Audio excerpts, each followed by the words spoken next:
तो कहानी शुरू होती है रायू नाम के एक आम से लड़के से, जिसे अकॉर्डिंग टू इसेकाई लॉ एक ट्रक आके ठोक देता है और वो रीइंकारनेट हो जाता है एक मैजिक वाली दुनिया में। भाई को मिलती है पानी की मैजिक और उसे बस एक शांत सी लाइफ जीनी थी अकेले।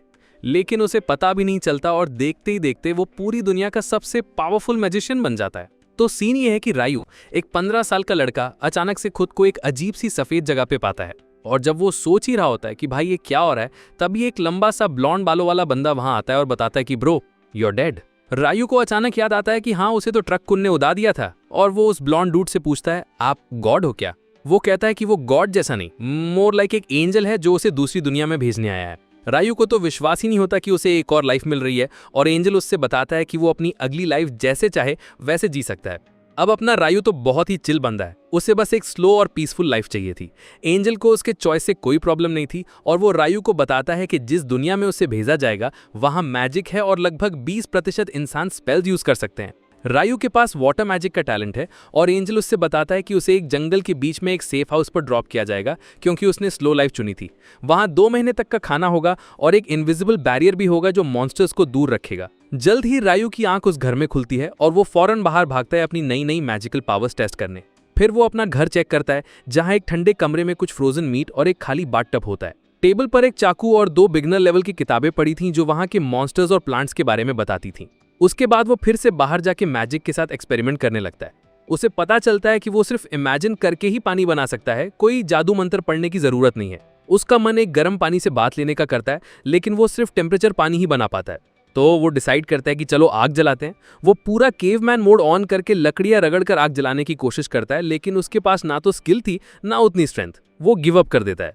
पर तभी उसके दिमाग की बत्ती जलती है और उसे सनलाइट से आग जलाने का आइडिया आता है। उसके लिए वो बर्फ का इस्तेमाल करके एक लेंस बनाने का सोचता है। वो इमेजिन करता है कि पानी के सारे मॉलिक्यूल्स एक साथ जुड़ रहे हैं और उनसे गर्मी चोरी हो रही है और आखिरकार वो पानी को जमाने में सक्सेसफुल हो जाता है। फिर वो उस बर्फ को एक स्फीयर में तराशता है और उसे लेंस की तरह यूज करके आग जला लेता है। इसकी वजह से वो रात में एक हॉट बाथ एंजॉय कर पाता है और उसे रियलाइज होता है कि अगर वो मॉडर्न साइंस के प्रिंसिपल्स को मैजिक के साथ जोड़े तो वो डायरेक्ट गर्म पानी भी बना सकता है। अगले दिन जब वो नाश्ते में कुछ सूखा मीट खा रहा होता है, रायू सोचता है कि उसे अपनी ऑफेंसिव पावर बढ़ानी पड़ेगी क्योंकि जब स्टोर किया हुआ खाना खत्म हो जाएगा तो उसे मॉन्स्टर्स का शिकार करना पड़ेगा। वो पेड़ पर वाटर बॉल मारने की प्रैक्टिस शुरू करता है और भले ही वो पहली कोशिश में निशाना लगा देता है, उससे पेड़ को 0 डैमेज होता है। वो इससे डिस्करेज नहीं होता और एक high pressure water jet shoot करने का सोचता है क्योंकि उसमें काफी पावर होगी। लेकिन वो वाटर जेट में इतनी फोर्स नहीं डाल पाता कि वो पेड़ तक पहुंचे और ऐसा लगता है जैसे वो अपने हाथ से सुसु कर रहा है। रायू को गिव अप करने का मन करता है, लेकिन फिर उसे याद आता है कि एंजल ने कहा था कि मैजिक यूज करने का की उसकी इमेजिनेशन है और रेगुलर प्रैक्टिस से ही वो बेहतर हो सकता है। तो रायू वाटर जेट शूट करने की प्रैक्टिस करता रहता है जब तक कि वो लगातार पेड़ पर निशाना ना लगा पाए और रात तक वो डायरेक्ट गर्म पानी भी बना लेता है। अगले दिन जब वो हवा में से आइस क्रिस्टल्स बनाने की कोशिश करता है क्योंकि उसने हमेशा से आइसलैंड्स मैजिक स्पेल यूज करने का सपना देखा था, लेकिन एक आइसिकल शूट करना तो और भी मुश्किल था। लेकिन रायू प्रैक्टिस करता रहता है और साथ ही साथ अपने वाटर मैजिक के दूसरे वेरिएशंस भी ट्राई करता है। कुछ दिन बीत जाते हैं और वो पानी और बर्फ यूज करने में और भी स्किल्ड हो जाता है और एक दिन वो जंगल में खाना ढूंढने निकलता है। वो खूबसूरत जंगल को एक्सप्लोर करता है और कुछ जड़ी बूटियां इकट्ठा करके घर लौटने का सोचता है।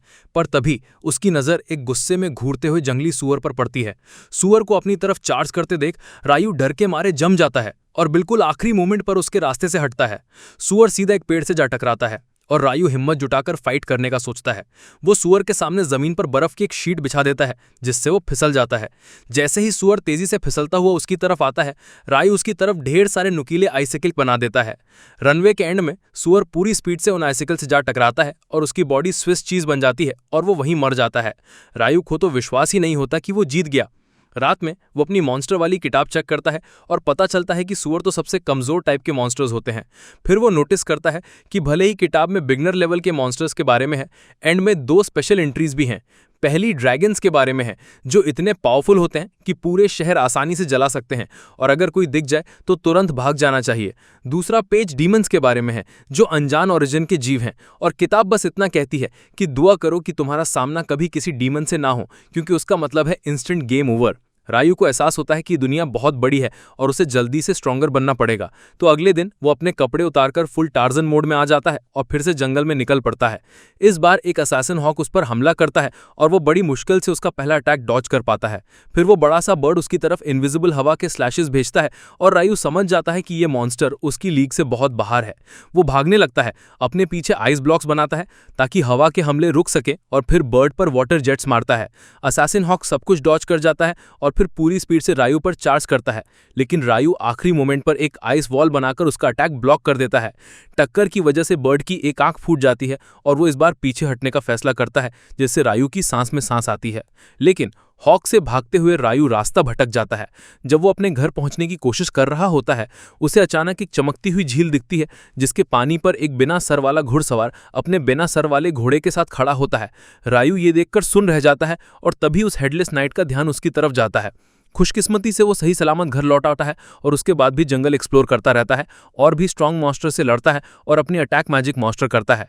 रात में वो फिर से उस झील पर जाता है जहां हेडलेस नाइट उसका इंतजार कर रहा होता है। रायू को किताब में हेडलेस राइडर्स या दुल्हन्स के बारे में कुछ नहीं मिला और वो सोचता है कि क्या ये हाई लेवल मॉन्स्टर्स हैं या फिर इन्हें मॉन्स्टर्स माना ही नहीं जाता।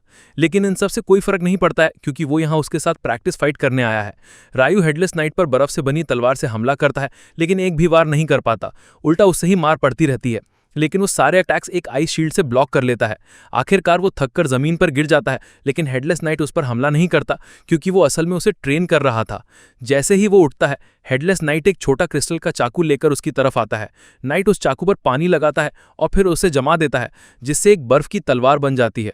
वो तलवार रायू को देता है और रायू ये समझ जाता है कि हेडलेस नाइट उसे ये टेक्निक मास्टर करने के लिए कह रहा है।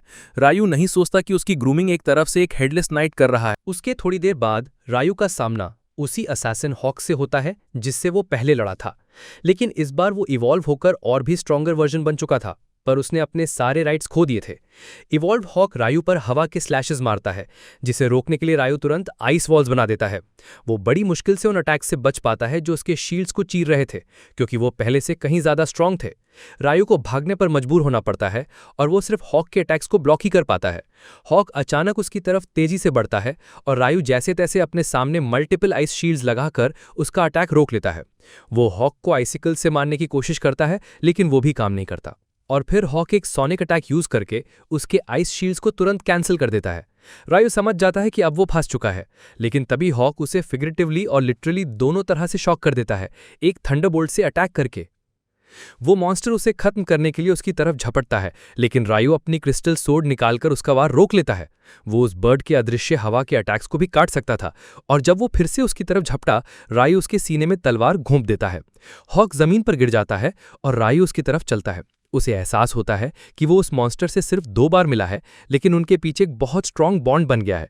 वो हॉक को उसे और स्ट्रांग बनाने के लिए मोटिवेट करने पर थैंक्स कहता है और फिर तलवार निकाल लेता है ताकि वो शांति से मर सके। रायू फिर घर की तरफ चल पड़ता है, लेकिन तभी हैरानी की बात, वहां एक ड्रैगन आ जाता है। उसे लगता है कि ये उसकी इस दुनिया में आखिरी दिन है, पर अचानक वो ड्रैगन उससे टेलीपैथी के जरिए बात करने लगता है। ड्रैगन उसे पूछता है कि क्या उसने एक काला हॉक देखा, और रायू घबरा जाता है, ये सोचकर कि शायद उसने ड्रैगन के चेले को मार दिया। खुशकिस्मती से ड्रैगन इस बात पर काफी चिल लगता है और उल्टा रायू के अचीवमेंट पर उसकी तारीफ करता है। फिर वो बताता है कि जो हथियार रायू के पास है वो काफी रेयर है, क्योंकि वो फेरी किंग की तलवार है। रायू को इस पर विश्वास नहीं होता और वो उस फ्रेंडली ड्रैगन से, जो अपना नाम लुएन बताता है, इस दुनिया के बारे में और जानने का फैसला करता है। वो पूरा दिन बात करते हैं, लेकिन शाम में ड्रैगन को घर से बुलावा आ जाता है और वो रायू, जिसका नाम गलती से रियो लिखा है, को कहता है कि वो शायद फिर मिलेंगे। दूसरी तरफ एंजल को अचानक पता चलता है कि उसने रायू के स्टेटस में कुछ डिटेल्स मिस कर दी थी। पता चलता है कि रायू उसके 10,000 साल के करियर में दूसरा इंसान है जिसके पास एक हिडन ट्रेट है, और उसका हिडन ट्रेट है इटर्नल यूथ, यानी हमेशा जवान रहना। कुछ हफ्ते बाद रायू का सी फूड खाने का मन करता है, तो वो बीच पर जाता है, लेकिन वहां एक टूटा हुआ जहाज देखकर शॉक्ड हो जाता है। उसे जल्दी से जहाज के पास एक आदमी मिलता है और उसे आराम से चेक करने पर पता चलता है कि वो जिंदा नहीं है। अचानक उसे एक आदमी के कराहने की आवाज आती है और उसकी आंखें खुशी से चमक उठती हैं, क्योंकि इस दुनिया में आने के बाद ये पहला इंसान है जिससे वो मिला है। उस आदमी जिसका नाम एबल था को फ्लैशबैक्स आते हैं कि कैसे एक तूफान के दौरान एक विशाल ऑक्टोपस मॉन्स्टर ने उसके जहाज पर हमला किया, जिससे वो समुद्र में गिर गया। लेकिन जब उसकी आंखें खुलती हैं तो वो खुद को रायू के घर में पाता है। उसे एहसास होता है कि वो किसी तरह बच गया और तुरंत दूसरों को ढूंढने लगता है। जैसे ही वो घर से बाहर निकलता है वो और भी कंफ्यूज हो जाता है, क्योंकि उसे कोई आइडिया नहीं था कि ये कौन सी जगह है। और तभी रायू उसके पीछे से आता है। एबल शॉक था, क्योंकि एक काफी स्किल्ड योद्धा होने के बावजूद वो रायू के आने को सेंस नहीं कर पाया। उसके कपड़ों के स्टाइल से भी वो हैरान था, लेकिन पोलाइट रहने का फैसला करता है और शुरू में इस बारे में बात नहीं करता। एबल अपना परिचय देता है और रायू को उसकी जान बचाने के लिए थैंक्स कहता है। रायू जवाब देता है कि वो सिर्फ उसे ही बचा पाया और बाकी सब पहले से ही मर चुके थे जब उसने उन्हें देखा। एबल उसे कहता है कि चिंता ना करे, क्योंकि वो लोग स्मगलर्स थे। लेकिन इससे पहले कि वो और कुछ बताता, उसका पेट गुड़गुड़ाने लगता है। रायू से कहता है कि वो खाना खाते हुए बात कर सकते हैं और उसे अंदर ले जाता है, जहां एबल, जो थोड़ा नोजी था, तुरंत उसके कपड़ों का टॉपिक उठा देता है। रायू बताता है कि उसके पास और कोई कपड़े नहीं हैं और नए बनाने के लिए कोई फैब्रिक भी नहीं है, और एबल उससे कहता है कि जाकर खरीद ले। वो तुरंत ये सोचना बंद कर देता है कि रायू शायद कपड़े अफोर्ड करने के लिए बहुत गरीब होगा। लेकिन रायू उसका गिल्ट कम कर देता है ये बताकर कि इस एरिया में उसके अलावा और कोई नहीं रहता। एबल फिर रायू से पूछता है कि क्या वो खाने के लिए शिकार करता है, और वो हाँ में जवाब देता है। अगला वो पूछता है कि क्या वो उसके लिए चाकू का इस्तेमाल करता है, लेकिन रायू अपनी वाटर मैजिक दिखाता है, ये कहते हुए कि वो ज्यादातर शिकार मैजिक से ही करता है। एबल इंप्रेस हो जाता है, क्योंकि दुनिया में सिर्फ आधे लोग ही मैजिक यूज कर सकते हैं और वो बाकी आधी पॉपुलेशन में से है जो नहीं कर सकती। ये रायू के लिए सरप्राइजिंग न्यूज़ थी, क्योंकि एंजल ने उसे बताया था कि सिर्फ 20% लोग ही मैजिक यूज कर सकते हैं। खैर, एबल रायू से कहता है कि उसे समुद्र के किनारे ले जाने को, क्योंकि उसे कुछ कंफर्म करना था। रास्ते में वो रायू से कहता है कि अगर वो किसी भी तरह के खतरे में पड़े तो फ्रंट लाइन्स उसे लेने दे। रायू जवाब देता है कि इसकी जरूरत नहीं है, लेकिन एबल इस बात पर अड़ा रहता है, क्योंकि वो हर बार बचाया जाने वाला नहीं बनना चाहता। रायू उसे अपनी मर्जी करने देता है और जल्द ही वो टूटे हुए जहाज तक पहुंच जाते हैं, जहां से सारी बॉडीज गायब हो चुकी थी।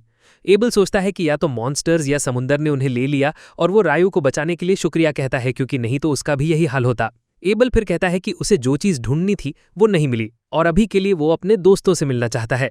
लेकिन तूफान ने जहाज को बहुत साउथ में भेज दिया था और उसे कोई आइडिया नहीं था कि उसे किस दिशा में जाना चाहिए। अब अचानक उसे एक आइडिया आता है और वो रायू से पूछता है कि क्या वो उसके साथ आना चाहेगा। रायू ये सुनकर शॉक्ड हो जाता है और एबल कहता है कि वो उसकी मदद से अपना रास्ता ढूंढ सकता है और फिर वो उसे एक ऐसी नौकरी दिला सकता है जिससे वो बेटर कंडीशंस में जी सके। रायू उसके ऑफर के बारे में थोड़ी देर सोचता है और आखिर में एबल का गाइड बनकर शहर तक जाने का फैसला करता है। उस शाम वो अपने गार्डन को देखता है जिसे उसने बहुत मेहनत से उगाया था, और ये सब पीछे छोड़ने के बारे में सोचकर थोड़ा दुखी हो जाता है। रात में वो एबल को बताता है कि वो किसी से अलविदा कहने बाहर जा रहा है, और भले ही एबल उस इंसान के बारे में क्यूरियस था, वो इस मामले में टांग ना अड़ाने का फैसला करता है। इसी बीच रायू झील की तरफ जाता है हेडलेस नाइट को देखने और उसे बताने के लिए कि वो लंबे समय के लिए जंगल छोड़कर जा रहा है। वो नाइट को उसे लड़ना सिखाने के लिए शुक्रिया कहता है और फिर अपना चाकू निकालता है, ये कहते हुए कि आज रात वो एक्स्ट्रा हार्ड फाइट करेगा। नाइट भी अपनी तलवार निकालता है और फिर रायू उसकी तरफ चार्ज करता है, उसे अपने लगातार हमलों से पीछे ढकेलता है। एक लंबी और कठिन फाइट के बाद रायू थक जाता है और नाइट झील में वापस चला जाता है। रायू से एक बार फिर थैंक्स कहता है और नाइट शांत रहता है। लेकिन जैसे ही वो अपनी पोजीशन पर पहुंचता है, वो पलटता है और पानी के अंदर से एक मैजिक सूट निकालकर फेयरवेल गिफ्ट के तौर पर देता है। रायू सूट पाकर सेंटिमेंटल हो जाता है और एक बार फिर हेडलेस नाइट को शुक्रिया कहकर घर लौट जाता है। अगली सुबह रायू और एबल अपने सफर के लिए निकलने को तैयार होते हैं और रायू उस जगह को छोड़ने के बारे में नॉस्टैल्जिक फील करने लगता है। जल्द ही उनका सामना जंगल में एक जंगली सुअर से होता है और एबल उसे कहता है कि उसे हैंडल करने दे। वो अपनी तलवार निकालकर सुअर की तरफ दौड़ता है और फिर एक कॉम्बैट स्किल का यूज करके उस बेचारे जानवर को एक डोनट में बदल देता है। रायू हैरान हो जाता है और पूछता है, ये कॉम्बैट स्किल्स क्या होती हैं? और एबल समझाता है कि जो लोग हथियारों से लड़ते हैं वो कॉम्बैट स्किल्स का इस्तेमाल करते हैं। वो रात में खोखले पेट में रुकते हैं और अगले दिन अपना सफर जारी रखते हैं। उन्हें एक दलदल में कुछ लिजर्ड मैन मिलते हैं और एबल उनसे भिड़ने के बजाय रास्ता बदलने का फैसला करता है, क्योंकि वो काफी स्ट्रांग होते हैं। लेकिन रायू सेंस कर लेता है कि रास्ता बदलने के बाद भी लिजर्ड मैन उनका पीछा कर रहे हैं और एबल उनसे लड़ने के लिए तैयार हो जाता है। रायू उसे बताता है कि वो बहुत ज्यादा है और वो भी अपनी मैजिक से लड़ेगा। एबल सोचते कि रायू अपने स्टाफ के बिना नहीं लड़ पाएगा, लेकिन वो तब शॉक्ड हो जाता है जब रायू अपने आइसिकल लैंसेस से 4 लिजर्ड मैन को एक झटके में उड़ा देता है।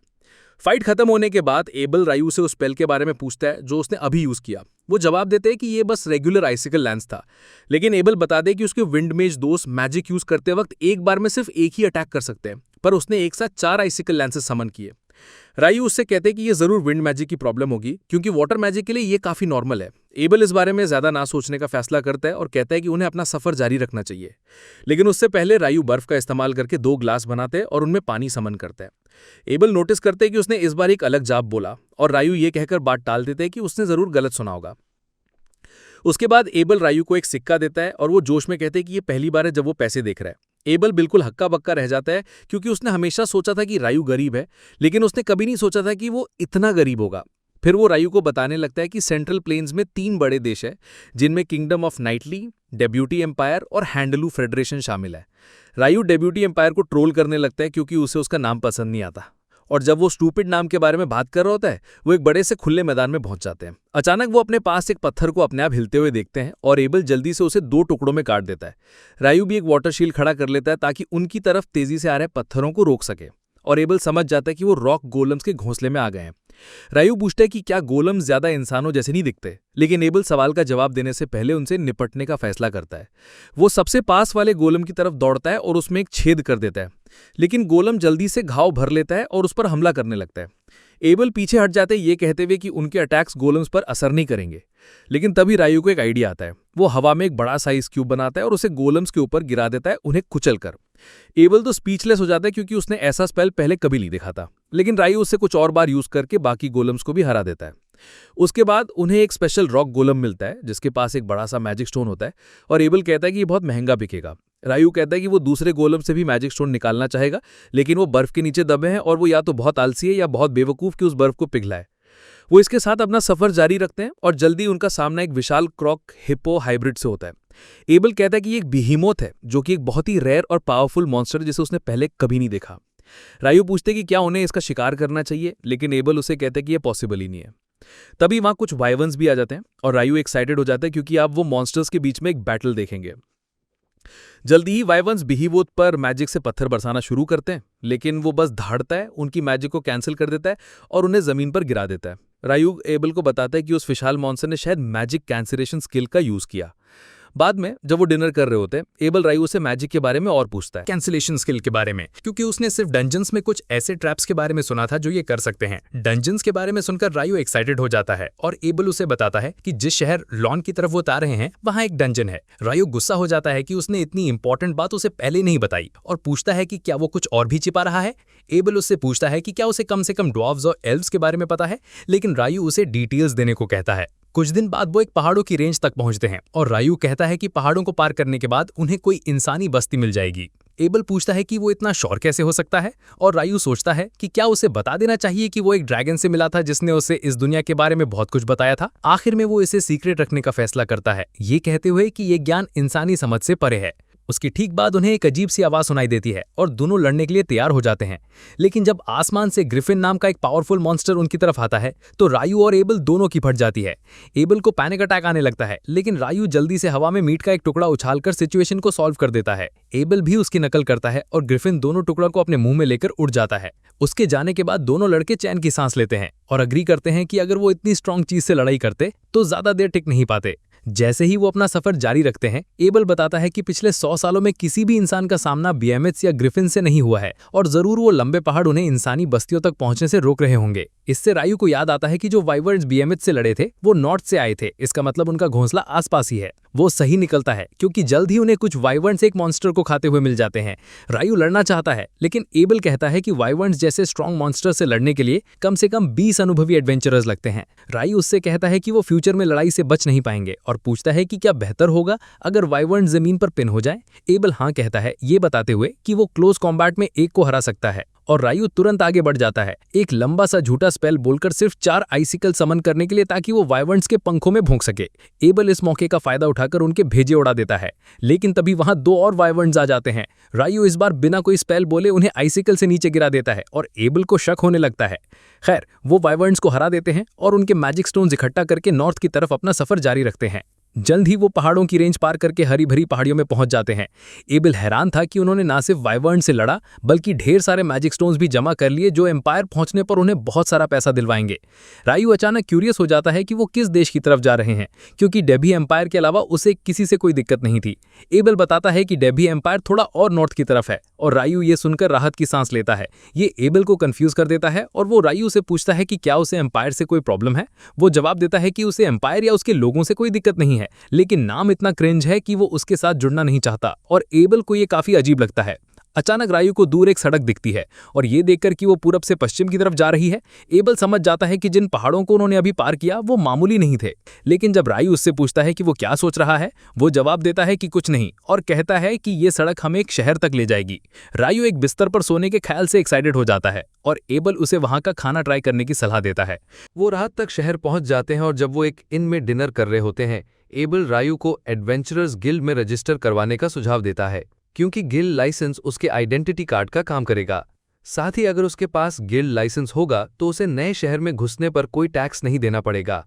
वो रायू को याद दिलाता है कि उसने अभी अभी एक सिल्वर कॉइन उसकी एंट्री के लिए भरा है और रायू उसे ताना मारना शुरू कर देता है। पूछता है कि क्या वो एक दोस्त पर खर्च किए गए हर पैसे का हिसाब रखेगा। एबल इस हरकत से थोड़ा क्रिंज हो जाता है, लेकिन वो अपना लेक्चर जारी रखता है और रायू को बताता है कि अगर वो एडवेंचरर गिल्ड का मेंबर बन जाता है तो गिल्ड उससे मैजिक स्टोन्स और मॉन्स्टर मटेरियल अच्छे दाम पर खरीदेगा। वो समझाता है कि सिर्फ एल्केमिस्ट्स ही उन मटेरियल्स को ठीक से यूज कर सकते हैं और रायू उनके बारे में और जानने के लिए क्यूरियस हो जाता है। लेकिन उसे कोई सवाल पूछने का मौका नहीं मिलता क्योंकि वेट्रेस उनका खाना ले आती है और वो अपनी आंखों पर विश्वास नहीं कर पाता जब वो करी राइस की प्लेट देखता है। रायू ये प्रोसेस करने की कोशिश करता है कि इस दुनिया में करी राइस कैसे एग्जिस्ट कर सकती है, क्योंकि आइसेकाई एनिमे में भी प्रोटैगनिस्ट को परफेक्ट करी बनाने के लिए पूरी दुनिया घूमनी पड़ती है और वो इस चीज के लिए थोड़ा आगे देख रहा था। करी का टेस्ट भी उतना ही डिलिशियस और नॉस्टैल्जिक था जैसा वो जापान में खाता था और रायू जल्दी से प्लेट खत्म करके और ऑर्डर करता है। अगले दिन रायू बस यही बोले जा रहा था कि करी कितनी अच्छी थी और कहता है कि ये एक और इंटरेस्टिंग चीज निकली जो एबल ने उससे छिपा रखी थी। वो खेल खेल में उसे कहता है कि वो सारे राज बता दे जो वो छिपा रहा है और एबल ये सुनकर चौंक जाता है। लेकिन रायू तो बस उससे शहर की डेजर्ट शॉप्स के बारे में पूछना चाहता था। एबल घबराकर वहां से चला जाता है कहते हुए कि उसे मीठा पसंद नहीं है और रायू उसके इस अजीब बिहेवियर से कंफ्यूज हो जाता है। खैर, वो अपना सफर फिर शुरू करते हैं और जल्द ही लॉन शहर पहुंच जाते हैं जो बड़े बड़े गेहूं के खेतों से घिरा हुआ था। जैसे ही वो शहर के गेट पर पहुंचते हैं, गार्ड निम्मर एबल को पहचान लेता है और उसे देखकर शॉक्ड हो जाता है क्योंकि उसे तो कुछ महीने पहले मिसिंग रिपोर्ट कर दिया गया था। एबल उसे बताता है कि बहुत कुछ हुआ और वो रायू की वजह से ही घर वापस आ पाया है। निम्मर रायू को अपने दोस्त को बचाने के लिए थैंक्स कहता है और फिर जोश में उसे हाथ मिलाता है, जिसके बाद वो एबल से बातें करने लगता है। एक बार शहर के अंदर आने के बाद एबल रायू को बताता है कि उन्हें सीधा गिल्ड जाना चाहिए क्योंकि उसके साथ होने पर रायू को रजिस्ट्रेशन के टाइम ही रैंक अप मिल जाएगा। वो समझाता है कि आमतौर पर नए एडवेंचरर्स को F रैंक मिलता है, लेकिन अगर B रैंक या उससे ऊपर का कोई एडवेंचरर उनके लिए सिफारिश कर दे तो वो सीधा D रैंक तक पहुंच सकते हैं। वो जल्द ही गिल्ड पहुंचते हैं और वहां सब एबल को दोबारा देखकर खुशी से हैरान हो जाते हैं। वो उसे ऐसे घेर लेते हैं जैसे वो कोई सेलिब्रिटी हो और रायू खुश होता है कि एबल के पास इतने लोग हैं जो उसकी परवाह करते हैं। वो उसे इस रियूनियन को थोड़ा और एंजॉय करने देने का फैसला करता है और थोड़ी ताज़ी हवा लेने बाहर चला जाता है। वो टहल रहा था कि अचानक उसकी टक्कर एक एल्फ से हो जाती है। जबकि रायू उसके नुकीले कानों और खूबसूरत चेहरे से मोहित था, वो एल्फ लड़की भी उसके आउटफिट की वजह से उससे अपनी नजरें नहीं हटा पा रही थी। वो पहचान जाती है कि ये फेरी किंग का कोट है और कहती है कि वो यानी फेरी किंग रायू को बहुत पसंद करता होगा जो उसने इतना बड़ा गिफ्ट दिया। रायू को तो समझ ही नहीं आता कि वो क्या कह रही है और फिर वो एल्फ लड़की उसे कहती है कि आज वो जल्दी में है, लेकिन वो उम्मीद करती है कि वो उसे फिर मिल पाएगी। रायू बस वहीं हक्का बक्का खड़ा रह जाता है जब एबल उसे ढूंढने बाहर आता है और उसे अंदर आने को कहता है। फिर रायू को वो सबको अपने दोस्तों से मिलवाता है उस बंदे के रूप में जिसने उसकी जान बचाई थी। सब रायू को शुक्रिया कहते हैं एबल को बचाने के लिए और उसे ये सारी अटेंशन अच्छी लगने लगती है। उसके बाद एबल रायू को फ्रंट डेस्क पर ले जाता है और रिसेप्शनिस्ट से उसे अपनी सिफारिश पर एक D रैंक एडवेंचरर के तौर पर रजिस्टर करने को कहता है। रिसेप्शनिस्ट ये सुनकर शॉक्ड हो जाती है क्योंकि एबल के पार्टी से आज तक किसी ने किसी को रेकमेंड नहीं किया था और वो जवाब देता है कि रायू एक बहुत ही स्पेशल केस है। रिसेप्शनिस्ट कहती है कि रायू को रैंक अप लेने से पहले अपनी स्ट्रेंथ का सबूत देना होगा और एबल कहता है कि वो इस बारे में सीधा गिल्ड मास्टर से बात करना चाहता है। रिसेप्शनिस्ट उन्हें थोड़ी देर इंतजार करने को कहती है और जल्दी ड्रामेटिक गिल्ड मास्टर ह्यूब दौड़ते हुए आता है जब उसे पता चलता है कि एबल लौट आया है। एबल फिर उसे रायू से मिलवाता है और कहता है कि वो चाहता है कि वो रैंक अप एग्जाम दे। ह्यूग जवाब देता है कि उसके लिए उन्हें उसकी स्ट्रेंथ टेस्ट करनी होगी और एबल कहता है कि रायू उससे भी ज़्यादा स्ट्रांग है, जिस पर गिल्ड मास्टर को विश्वास करना बहुत मुश्किल लगता है। अपनी बात साबित करने के लिए एबल ह्यूग को वो सारे मैजिक स्टोन्स दिखाता है जो उन्होंने वाइवर्न से इकट्ठा किए थे और ह्यूग का तो दिमाग ही खराब हो जाता है। वो कहता है कि उनके पास जितने मैजिक स्टोन्स हैं उसका मतलब है कि उन्होंने इतने वाइवर्न्स का शिकार किया है जो पूरे देश को तबाह कर सकते हैं, और एबल उसे कहता है कि उसे मॉन्स्टर अटैक की चिंता करने की जरूरत नहीं है क्योंकि उन्होंने वाइवर्न्स को मलेफिक माउंटेन्स के साउथ में शिकार किया था। रायू क्यूरियस होता है कि क्या उस पहाड़ के नाम का कोई खास मतलब है, और ह्यूग कहता है कि उसने किसी ऐसे इंसान के बारे में नहीं सुना जिसने मलेफिक माउंटेन्स को सुरक्षित पार किया हो। वो दावा करता है कि वो इतने खतरनाक है कि सबसे हाई रैंकिंग एडवेंचरर्स भी वहां बिना किसी बहुत जरूरी वजह के नहीं जाते। उसे विश्वास नहीं होता कि रायू और ह्यूग एबल हिस्ट्री के पहले लोग हैं जिन्होंने ये कारनामा किया है, और वो तुरंत रायू का रैंक बिना टेस्ट के बढ़ाने के लिए तैयार हो जाता है। तभी एबल की पार्टी कमरे में घुस आती है और वो बहुत इमोशनल होते हैं क्योंकि उन्होंने सोचा था कि वो उसे फिर कभी नहीं देख पाएंगे। गिल्ड मास्टर उन्हें अपने दोस्त के साथ मिलने जुलने देता है जबकि वो रायू को रजिस्टर करवाने के लिए बाहर ले जाता है। रायू उसके पीछे जाता है लेकिन एबल उसे कहता है कि जब उसका काम हो जाए तो वो रिसेप्शनिस्ट के डेस्क पर इंतजार करे क्योंकि वो उसे एक स्पेशल जगह दिखाना चाहता है। उसके बाद ह्यूग रायू को अपने ऑफिस ले जाता है और बताता है कि एबल की पार्टी क्रिम्सन सॉर्ड उनकी सबसे स्ट्रांग और पॉपुलर पार्टीज में से एक है। रायू इससे ज्यादा हैरान नहीं होता और उसे इस बात की ज्यादा चिंता होती है कि क्या वो सच में शुरू से ही डी रैंक डिजर्व करता है। जवाब में ह्यूग उसे बताता है कि वो जानता है कि एबल कितना टैलेंटेड है, लेकिन वो ये भी जानता है कि वो अकेले एक वाइवर्न को नहीं हरा सकता। इससे उसे विश्वास हो जाता है कि रायू ने वाइवर्न से लड़ने में एक इंपॉर्टेंट भूमिका निभाई थी जो उसे डी रैंक के लिए क्वालिफाई करती है। तभी रिसेप्शनिस्ट ऑफिस में वो सामान लेकर आती है जो रायू को फॉर्मली एक एडवेंचरर रजिस्टर करने के लिए जरूरी था, और ह्यूग ये काम उस पर छोड़ देता है क्योंकि उसके पास बहुत पेपर वर्क था। रिसेप्शनिस्ट नीना अपना परिचय देकर शुरू करती है और फिर बेसिक इंटरव्यू के सवाल पूछने लगती है। वो फिर रायू को बताती है कि गिल्ड में रजिस्ट्रेशन के 300 दिन तक वो गिल्ड के लॉजिंग्स में रह सकता है, लेकिन उसके बाद उसे रहने के लिए कोई और जगह ढूंढनी होगी। अगला वो उसे डंजन एक्सप्लोरेशन पर उस कोर्स के बारे में बताती है जो गिल्ड उसके जैसे नए एडवेंचरर्स को ऑफर करता है, और रायू तुरंत जवाब देता है कि वो कोर्स में एनरोल करना चाहता है। नीना उसे कहती है कि वो 2 दिन बाद सुबह 9 बजे मीटिंग हॉल में आ जाए, और रायू ये जानकर शॉक्ड हो जाता है कि यहाँ घड़ियां भी हैं। नीना फिर असली रजिस्ट्रेशन प्रोसेस पर आती है और रायू को अपने सामने रखे क्रिस्टल डिवाइस पर हाथ रखने को कहती है। जैसे ही वो क्रिस्टल पर अपना हाथ रखता है, वो उसके बायोमेट्रिक स्कैन करता है और डेटा को ऊपर रखी मेटल प्लेट पर अपलोड कर देता है, जिसे उसके गिल्ड कार्ड में बदल देता है। नीना रायू को गिल्ड में ऑफिशियली रजिस्टर होने के लिए बधाई देती है और इसके साथ वो ऑफिस से निकल जाते हैं। उसके थोड़ी देर बाद एबल रायू को शहर का टूर कराता है, ये कहते हुए कि वो उसे कुछ कपड़े और एक स्टाफ खरीद कर देना चाहता है, उसे यहाँ तक एस्कॉर्ट करने के पेमेंट के तौर पर। रायू कपड़े मिलने पर खुश होता है, लेकिन वो स्टाफ के बारे में क्यूरियस था। एबल कहता है कि सभी मैजिशियंस को एक स्टाफ की जरूरत होती है, लेकिन रायू जवाब देता है कि वो बिना किसी टूल के आराम से मैजिक यूज कर सकता है। वो ये भी बताता है कि जब उसे क्लोज रेंज में लड़ना होता है तो वो तलवार यूज करता है, इसलिए एक स्टाफ उसके ज्यादा काम नहीं आएगा। एबल ये सुनकर हैरान हो जाता है, और वो तब और भी हैरान होता है जब रायू उसे बताता है कि जो छोटा सा चाकू उसके पास है वही उसकी तलवार है। खैर, रायू उसे बताता है कि उसे कपड़ों या स्टाफ से ज्यादा जरूरी चीज की जरूरत है, और वो है इस दुनिया के बेसिक्स के बारे में इंफॉर्मेशन।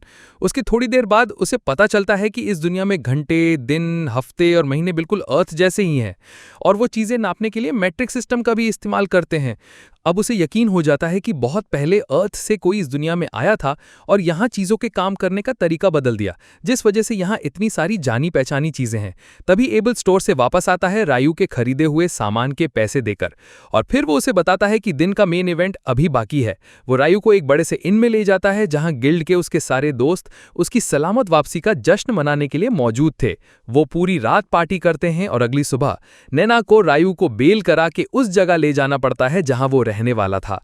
वो उसे एक कमरे में ले जाती है जहां 2 नए एडवेंचरर्स पहले से ही रह रहे थे, और ब्राउन बालों वाला लड़का अपना नाम नील्स और ब्लॉन्ड वाला इडो बताता है। तो जैसे ही उनके क्लास के बारे में बात करके नैना कमरे से जाती है, नील्स तो एकदम रोमांटिक शायर बन जाता है। यार, नैना कितनी ब्यूटीफुल है ना। उसकी बात सुनते ही ईडो उसे रियलिटी चेक देता है। भाई, थोड़ा औकात में रह के सपने देख। हम लोग एक दूसरे से इतना फॉर्मल होना बंद करे तो अच्छा है। इतने में ही नैना एक और नए बकरे के साथ वापस आती है जो उनका नया रूममेट बनने वाला था। ईडो उस नए लड़के को देखकर कहता है ये तो काफी छोटा लग रहा है, और एमन कंफर्म करता है कि हाँ वो सिर्फ 16 साल का है। बेचारे की स्टोरी थोड़ी सैड थी। अपने पेरेंट्स को खोने के बाद जीने के लिए एडवेंचरर बनना ही उसके पास आखिरी ऑप्शन था। नैना रियो को बताती है कि एमन भी उसके साथ बेसिक डंजन कोर्स लेगा तो उन्हें साथ जाना चाहिए, जिस पर दोनों अग्री कर लेते हैं। सीन कट होता है और हम पहुंचते हैं एबल के पास, जहां उसकी दोस्त लिन का तो दिमागी फ्यूज हो जाता है। उसको विश्वास ही नहीं हो रहा कि एक मेज मोटी आइस शील्ड बना सकता है। वो कहती है शील्ड्स तो आमतौर पर इतने पतले होते हैं कि हवा के एक स्लैश से ही उनके टुकड़े टुकड़े हो जाते हैं, और हवा में शील्ड बनाकर उससे दुश्मन पे अटैक करना, भाई ये तो बिल्कुल ही इम्पॉसिबल है। लेकिन एबल उसे कहता है कि रियो ने बिल्कुल यही किया था। लिन समझाती है कि मैजिक आमतौर पर सिर्फ कास्टर के पास ही बनाई जा सकती है, इसलिए ये सब उसके पल्ले नहीं पड़ रहा। फिर भी वहां खड़ी प्रीस्टेस कहती है कि अगर एबल ये सब कह रहा है तो सच ही होगा। लेकिन लिन को डर था कि अगर रियो कभी उनके खिलाफ हो गया तो बहुत बड़ी प्रॉब्लम हो जाएगी, या अगर वो उनके दुश्मन किंगडम में शामिल हो गया। इस पर एबल उन्हें अश्योर करता है कि ऐसा कभी नहीं होगा। जब वो पूछते हैं कि भाई तू इतना श्योर कैसे हैं, तो वो बताता है क्योंकि रियो को किंगडम के नाम से ही नफरत है। भाई क्या लॉजिक है। दूसरे दिन रियो डंजन क्लास में होता है। इंस्ट्रक्टर अनाउंस करता है कि उनकी डंजन एक्सप्लोरेशन की इंट्रोडक्टरी लेसन्स खत्म हो चुकी हैं। उसी दोपहर वो एक असली डंजन के पहले फ्लोर पर जाएंगे। एमन इस बात से ही काफी नर्वस लग रहा था, तो रियो उसे सलाह देता है कि खुद पर ज्यादा प्रेशर न डाले, वरना डंजन एक्सप्लोरेशन शुरू होने से पहले ही उसकी सारी एनर्जी खत्म हो जाएगी। जब इंस्ट्रक्टर पूछता है कि क्या किसी के पास कोई सवाल है, तो रियो हाथ उठाता है और पूछता है कि क्या कोई ऐसा तरीका है जिससे वो डंजन के उस लेयर पर तुरंत ट्रैवल कर सकें जिसे वो पहले ही क्लियर कर चुके हैं। सवाल से इंस्ट्रक्टर इंप्रेस हो जाता है, लेकिन वो समझाता है कि ये फीचर सिर्फ सर्टन प्रोविंसेस के कुछ खास डंजन्स में ही है। वो आगे बताता है कि लॉन में ऐसा कोई डंजन नहीं है, क्योंकि उसने भी इसके बारे में सिर्फ अफवाहों में सुना है। एमन रियो के ज्ञान से इंप्रेस हो जाता है और सोचता है कि तभी वो डी रैंक तक पहुंचा, लेकिन रियो जल्दी से टॉपिक बदल देता है, ये कहकर कि उसने बस ये किसी और से सुना था। दोपहर में जब नए एडवेंचरर्स तैयार होते हैं, उन्हें पता चलता है कि शहर असल में डंजन के चारों तरफ ही बसा हुआ है। उन्हें बताया जाता है कि हर कुछ सालों में अंदर के मॉन्स्टर्स की संख्या द ग्रेट टाइडल बोर नाम के एक इवेंट में अचानक बहुत बढ़ जाती है। इंस्ट्रक्टर बताता है कि इस दौरान कुछ मॉन्स्टर्स सतह तक पहुंच सकते हैं, इसलिए शहर की सुरक्षा के लिए डबल लेयर्ड दीवार है। रियो समझ जाता है कि बाहरी दीवार शहर को बाहर के खतरों से बचाने के लिए है, जबकि अंदर की दीवार डंजन के मॉन्स्टर्स से बचाव। एमन जो पहले से ही डरा हुआ था, सोचता है कि ये तो एक आफत है जो होने का इंतजार कर रही है, लेकिन इंस्ट्रक्टर उन्हें तसल्ली देता है कि ये सिर्फ कुछ सालों में एक बार होता है और अभी चिंता करने की कोई बात नहीं है। जैसे ही वो डंजन में घुसते हैं, रियो नोटिस करता है कि एमन अभी भी टेंस है, इसलिए वो उसे शांत करने की कोशिश करता है, ये कहकर कि वो सब इसमें साथ हैं, इसलिए चिंता करने की कोई बात नहीं है। इंस्ट्रक्टर उन्हें बताता है कि पहले फ्लोर पर कोई खतरनाक मॉन्स्टर्स नहीं है, इसलिए वो स्टार्टिंग एरिया को एक्सप्लोर करने के लिए फ्री हैं। जैसे ही वो थोड़ा आगे चलते हैं, उन्हें कुछ दिखता है और वो रुक जाते हैं। रियो एमन से कहता है कि वो उसे अपनी आइस मैजिक से जगह पे रोकेगा और एमन को उस मौके का फायदा उठाकर अटैक करना चाहिए। जल्द ही उनका सामना एक सोल्जर एंट से, और अपने रियो को तो बिगिनर्स गाइड से सब याद था कि इसको टपकाने का सबसे आसान तरीका है इसकी गर्दन के नीचे स्ट्राइक करना। वो टाइम वेस्ट नहीं करता और एक साथ 8 आइस लैंसेस फायर करके उस एंट को जमीन पर पिन कर देता है और एमन को चिल्लाकर कहता है जाके खत्म कर दे इसे। एमन पूरे जोश में आगे बढ़ता है, एंट की गर्दन के पास जाकर एक इतना पावरफुल वार करता है कि गर्दन ही अलग हो जाती है। भाई का कॉन्फिडेंस लेवल एकदम से स्काई रॉकेट हो जाता है। वो रियो को थैंक्स कहता है। जवाब में रियो से कहता है कि वो अपनी पहली जीत की ट्रॉफी के रूप में इसका मैजिक स्टोन कलेक्ट कर ले। एमन एकदम नूब की तरह पूछता है ऐसा करना अलाउड है क्या, और रियो प्रो गेमर की तरह समझाता है कि एडवेंचरर्स होने के नाते मैजिक स्टोन कलेक्ट करना ही उनका काम है, डंजन से ही तो उनकी रोजी रोटी चलती है। जब आखिरकार वो पत्थर निकालते हैं तो दोनों अपनी सक्सेस पर बहुत प्राउड और खुश फील करते हैं। उस रात वो गिल्ड में अपनी पहली डंजन विजिट और अपना पहला किल सेलिब्रेट करने के लिए वापस आते हैं। निल्स कहता है काश थोड़ी दारू मिल जाती, लेकिन ईडो समझाता है कि गिल्ड में दारू सर्व नहीं होती और बाहर से लाना भी अलाउड नहीं है। वो कहता है कि शायद ये इसलिए है ताकि एडवेंचरर्स नशे में ना धुत रहें। मिल्स यानी कि एमन आर्ग्यू करता है कि रूल्स बहुत ज्यादा स्ट्रिक्ट हैं, आखिर वो सिर्फ अपनी अचीवमेंट सेलिब्रेट कर रहे हैं। ईडो टॉपिक बदल देता है, कहते हुए कि वो इंप्रेस्ड है कि उन्होंने अपने पहले ही डंजन ट्रिप में एक सोल्जर एंट को हरा दिया। एमन सोचता है कि वो सिर्फ इसलिए सफल हुए क्योंकि रियो ने एंट को पिन कर दिया था, जिससे उसे स्ट्राइक करने का मौका मिला। लेकिन रियो एमन की तलवारबाजी की तारीफ करता है और उसे अपनी एबिलिटीज को कम ना समझने के लिए कहता है। निल्स खुश था कि उन्हें मैजिक स्टोन मिल गया, जबकि ईडो पूछता है कि उनका कल का क्या प्लान है। एमन कहता है कि वो फिर से डंजन जाना चाहता है, लेकिन अकेले जाने में कॉन्फिडेंट फील नहीं कर रहा, इसलिए वो श्योर नहीं है। रियो उसके साथ जाने का ऑफर करता है और सुझाव देता है कि वो तीसरे फ्लोर तक पहुंचने की कोशिश करे, जिस पर एमन जोश में हाँ कह देता है। रियो को यह बात अजीब लगती है कि पहले फ्लोर पर एक एंट दिखाई दी, और निल्स बताता है कि आमतौर पर वहां सिर्फ बैट्स ही मिलते हैं। ईडो उन्हें बताता है कि पिछले कुछ महीनों से पहले और दूसरे फ्लोर पर एंट्स के दिखने की रिपोर्ट्स आई हैं, जिससे रियो सोचने लगता है कि वो वहां क्यों थे। अचानक एबल पीछे से आता है और कॉन्वर्सेशन ज्वाइन कर लेता है, ये समझाते हुए कि एंट्स पहले फ्लोर तक सुरंग खोद सकती हैं। रियो सोचता है कि वेटरन एडवेंचरर्स को रुकीज पर ऐसे चुपके से नहीं आना चाहिए, खासकर जब उसके दोस्त बिल्कुल चौंक गए थे। लेकिन एबल कहता है कि वो तो बस कुछ एक्सपर्ट नॉलेज शेयर कर रहा था ताकि वो लोग रिलैक्स फील करें। एबल रियो के रूममेट्स को बताता है कि भले ही रियो स्ट्रांग है, उसकी पर्सनैलिटी में कुछ इश्यूज हैं, इसलिए उसका ध्यान रखना चाहिए। रियो को लगता है कि उसे उन्हें इस तरह परेशान नहीं करना चाहिए। जब उन्हें पता चलता है कि एबल क्रिम्सन सॉर्ड पार्टी से है, निल्स तुरंत खड़ा हो जाता है, गर्व से कहते हुए कि वो एक एफ रैंक का तलवारबाज है और एबल उसका हीरो है। वो पूछ रहा है कि क्या वो हाथ मिला सकते हैं, और एबल खुशी खुशी मान जाता है, जिससे निल्स की खुशी का ठिकाना नहीं रहता। एबल फिर उन्हें सलाह देता है कि वो खुद को ज्यादा पुश ना करें, उन्हें याद दिलाते हुए कि सर्वाइव करना हर एडवेंचरर की टॉप प्रायोरिटी है। निल्स वादा करता है कि वो ये याद रखेगा, लेकिन रियो ये सोचने से खुद को रोक नहीं पाता कि एबल गिल्ड हॉल में इतनी देर से क्यों आया। एबल समझाता है कि उनका आखिरी क्वेस्ट उम्मीद से ज्यादा कठिन था और पूरा होने में ज्यादा समय लग गया। वो कहता है कि वो अभी अभी वापस आए, लेकिन तभी उसके पार्टी मेंबर्स वहां आ जाते हैं और उन्हें देखकर हैरान होते हैं, क्योंकि उन्हें तो गिल्ड मास्टर को रिपोर्ट करना था। एबल एक बहाना बनाता है, कहते हुए कि वो तो बस न्यूबीज को गाइड करके अपनी ड्यूटी पूरी कर रहा था, लेकिन उसका दोस्त वॉरेन उसे उठाकर अपने कंधे पर डाल लेता है।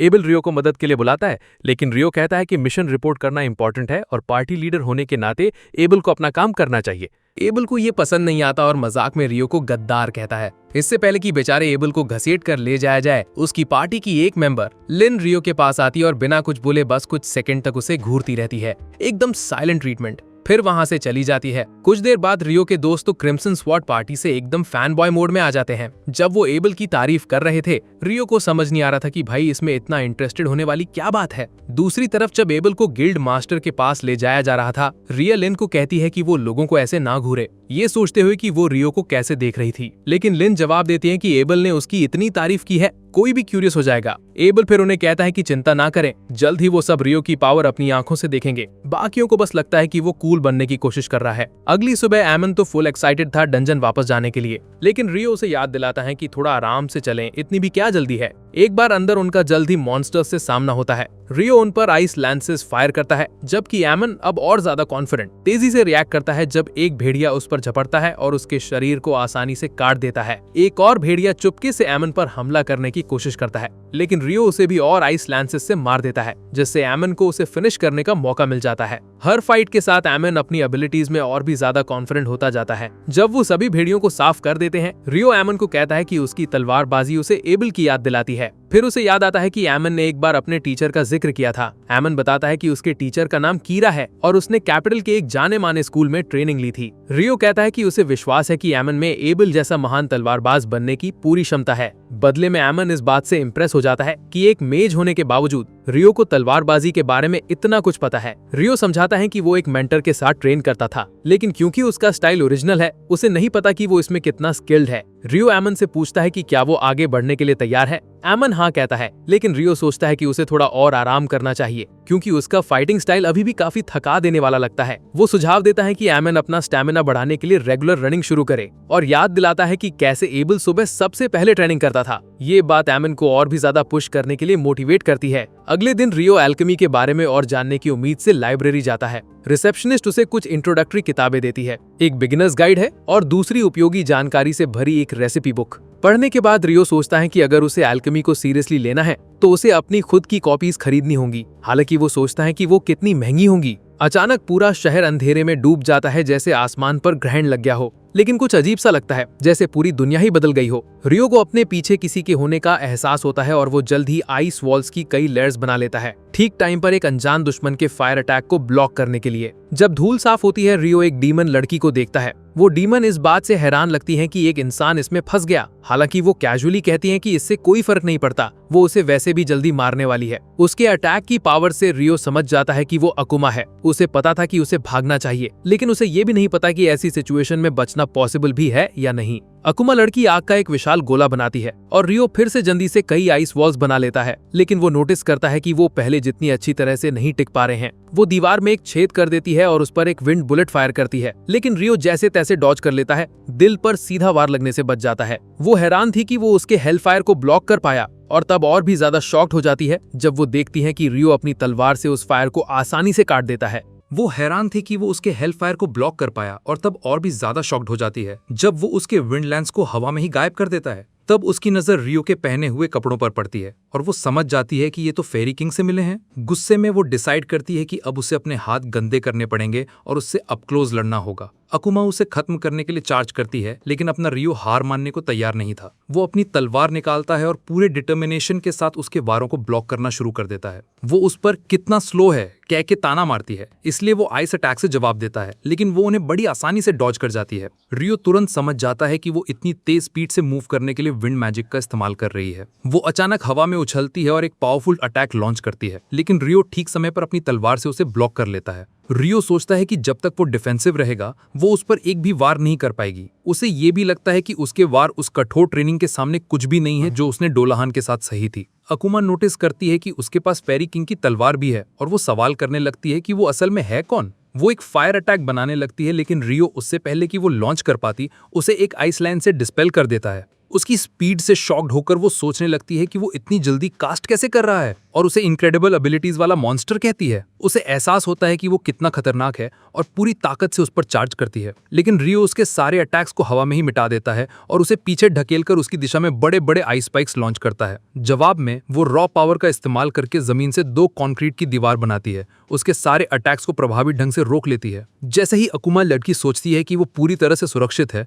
रियो ऊपर से एक सरप्राइज अटैक लॉन्च करता है। उसके कंधे और गाल को जख्मी करते हुए वो फायदा उठाने के लिए आगे बढ़ता है, लेकिन जल्द ही समझ जाता है कि वो पहले ही उस डैमेज से हील हो चुकी है। जब वो कुछ पल के लिए डिस्ट्रैक्टेड होता है, वो उसे पास की एक बिल्डिंग में उड़ा देती है। अकुमा लड़की को लगता है कि वो फाइट जीत चुकी है, लेकिन अचानक आसमान से पानी की बूंदें गिरने लगती हैं। जैसे ही वो उसे छूती हैं, वो उसकी स्किन को जलाने लगती हैं और वो दर्द से चीखती है। गुस्से में वो खून की प्यास की एक विशाल लहर छोड़ देती है, लेकिन खुशकिस्मती से रियो के लिए ग्रहण ठीक समय पर खत्म हो जाता है। वो अपना परिचय लियोनोर के रूप में देती है, लेकिन रियो को पहले से ही पता है कि वो एक अकुमा है। वो हैरान होती है कि उसे उसकी जाति के अस्तित्व के बारे में पता है, जिसका मतलब है कि उसे मार देना चाहिए था, लेकिन वो जानती है कि उसे टाइम लिमिट के अंदर हराना इम्पॉसिबल है। लियोनोर उससे कहती है कि उसे फाइट में मजा आया और वो उससे फिर से मिलने का इंतजार करेगी, लेकिन रियो को वैसा महसूस नहीं होता। फिर भी लियोनोर जोर देती है कि वो फिर मिलेंगे क्योंकि वो इतना स्ट्रांग है। भले ही वो वापस ना आ सके, उसे उसके जैसे और भी मिल सकते हैं। ये रियो को इंट्रीट कर देता है, ये समझते हुए कि दुनिया में और भी अकुमास हैं। जाने से पहले वो उसे चेतावनी देती है कि वो खुद को मरवा न ले, क्योंकि अब उसकी जिंदगी उसकी है। लियोनोर ये भी उम्मीद करती है कि जब वो अगली बार मिलेंगे तो वो और भी स्ट्रांग होगी। फिर अचानक नजरों से ओझल हो जाती है। रियो जिंदा होने पर खुश महसूस करता है और मानता है कि ये सब इस रोप की वजह से है, वरना उसके कंधे पर एक छेद होता। वो डिसाइड करता है कि उसका अगला कदम उन किताबों को खरीदना है, इसलिए वो अपने अकाउंट से कुछ पैसे निकलवाने जाता है।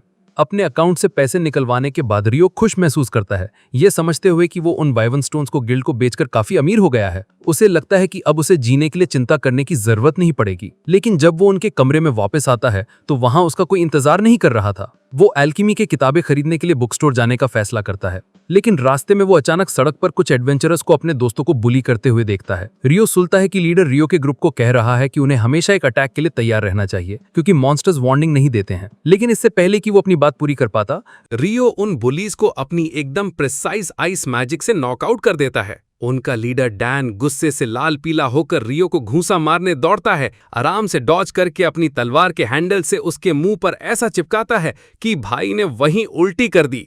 Full on puke fest. इसके बाद रियो अपने दोस्तों को जल्दी आराम मिलने के लिए मैजिक पोशंस देता है। फिर भी वो नोटिस करता है कि उसके दोस्त एकदम थक चुके हैं और उन्हें रिकवर करने के लिए गर्म पानी के झरने यानी हॉट स्प्रिंग्स जाने का सजेशन देता है। थोड़ा स्पा डे तो बनता है बॉस। बाद में हॉट स्प्रिंग में आइडो अपनी हीलिंग मैजिक से रियो के कंधे की चोट ठीक करता है। आइडो को इस बात पर हैरानी होती है कि बैटल में इतना तगड़ा होने के बावजूद रियो को भी चोट लग सकती है। एमन उससे पूछता है कि वो पहले किससे लड़ रहा था, लेकिन रियो सवाल को टाल देता है ये कहते हुए कि जब वो तैयार होगा तो किसी और दिन बताएगा। फुल सस्पेंस बाजी चालू है। अगला पार्ट मिस नहीं करना चाहते तो चैनल को फटाक से सब्सक्राइब करो और बेल आइकन दबाना मत भूलना। स्क्रीन पर आ रहे अगले वीडियो पर क्लिक करो और देखते रहो।